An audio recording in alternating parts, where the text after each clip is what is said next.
अरे भइल बाटे बड़ी तीर छोल देवरा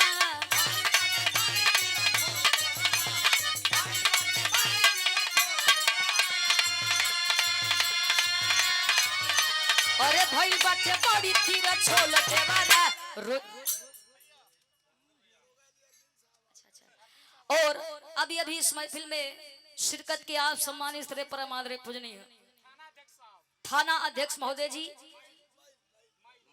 मई चौराहा से बहुत बहुत दिल से धन्यवाद।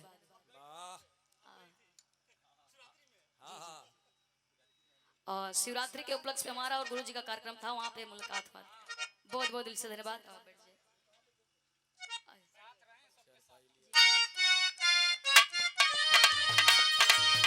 ये दुनिया बतावे गोला गोल देवरा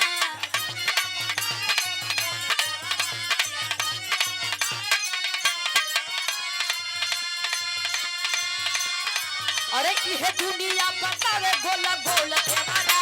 रोज राती में पढ़ावे ला भूगोल देवरा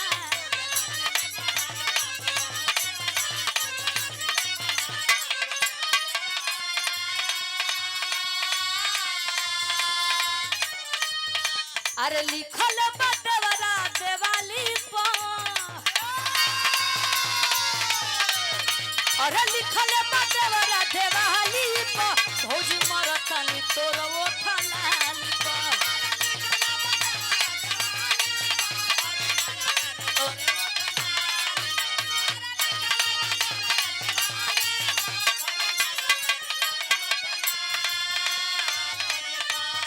देखा हमरे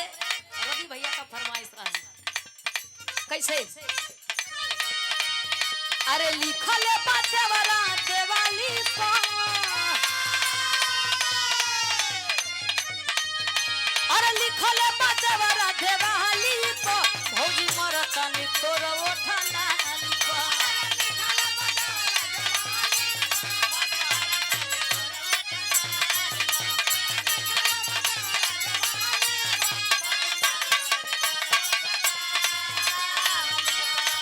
तो हके अखिए मेरा खाब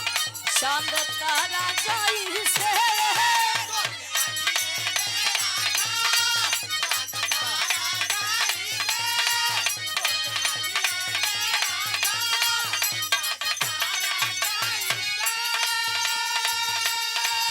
हम प्यार करबे राजा थी सहिया राजाई से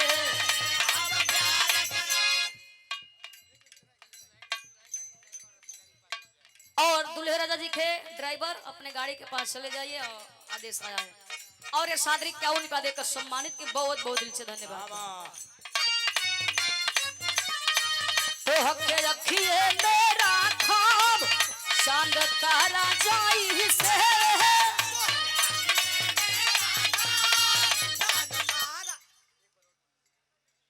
दुल्हे राजा जी के ड्राइवर साहब जी अगर आवाज आप तक जा रहा बा तो आप गाड़ी के पास जाइए क्योंकि लोग बहुत परेशान हो रहे हैं। तो हके रखिए मेरा खाब चांद तारा जाई से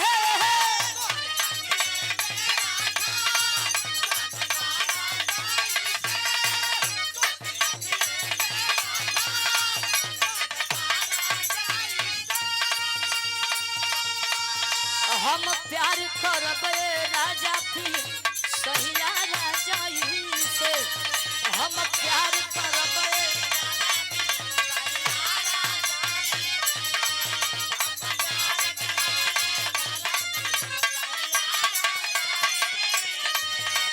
अरे तोहरा जैसन हिंद समलैका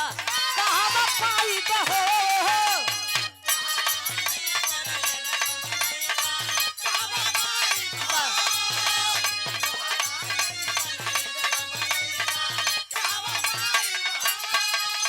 अरे तोहरा जैसन हिंद समलैका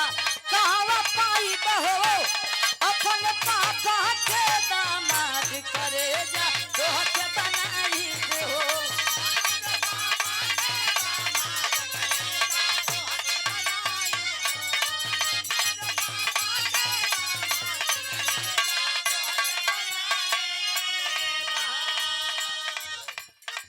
अरे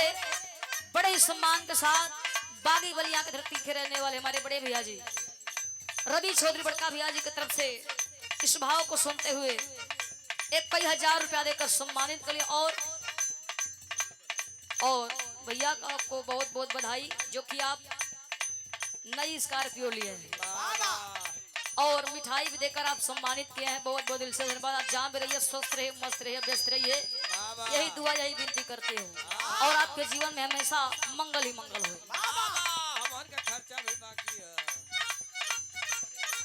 कहे का अरे लइकन के दिलवा दीवाना करलू मनला पछुमरा जनाना करलू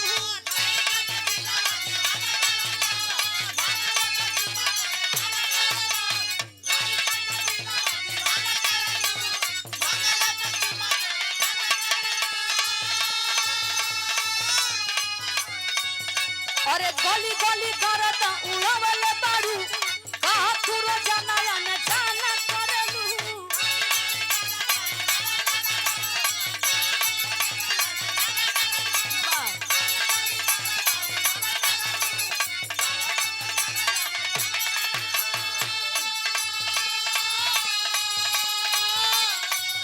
कबो निंदिया उड़ा देलू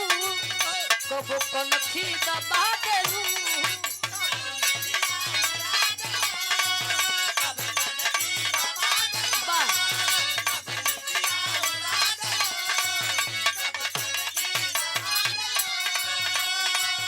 कबो निंदिया उड़ा देलू कबो कनखी दबा देलू ए रानी हो पगले बना देलू ये रानी पगले बना देलू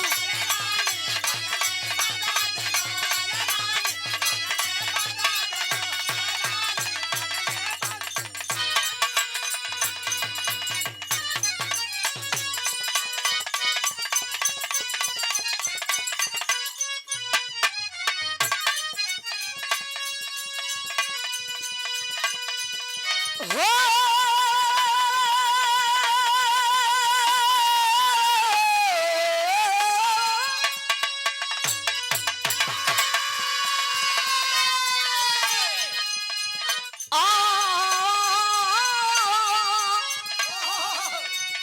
तारे